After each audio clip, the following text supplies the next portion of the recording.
হে everyone, আরও একটা mini blog নিয়ে চলে এসেছি। তো আজকেও তো সানডে, তার জন্য না সকাল সকাল উঠতে একটু লেটই হয়ে গেছিলো। তারপরে উঠে চাটা খেয়ে ও তো গেল বাজারে। আগে সানডেতেও আর আমি একসাথে বাজার যেতাম, বাজার থেকে আসার পথে ব্রেকফাস্ট সেরে তারপরে আসতাম। এখন না সেই দিনগুলোকে খুব মিস করি।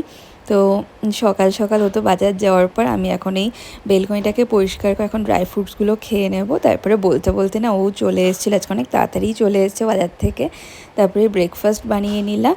আর ও বাজার থেকে না আজকে বেশ ভালো ফ্রেশ মটরশুঁটি পেয়েছিল, তো সেগুলোই বসেছি এখন ছাড়িয়ে না আমি ডিপ ফ্রিজে রেখে দিই। তারপরে চিকেন এনেছিল, এই চিকেন আর ভাত একবারেই বসিয়ে দিয়েছি। তারপরে রান্নাবান্না করে স্নান দান করে নিয়েছি, এখন লাঞ্চ সেরে নেব। রয়েছে ভাত, স্যালাড, কালকে একটু ফুলকপি রয়েছে, আর এটা হচ্ছে মাছের মাথার কারি, আর রয়েছে হচ্ছে চিকেন। তারপরে দুপুরবেলা রেস্ট নিয়ে একটুখানি ঘুমিয়েও নিয়েছিলাম। তারপরে সন্ধেবেলা ওর জন্য চা করলাম, আমার জন্য দুধ গরম করলাম, করে দুজন মিলে খেলাম। আর একটা না ভালো সিনেমা দিয়েছিল, সেটাই দেখতে দেখতে অনেকটাই লেট হয়ে গেছিলো।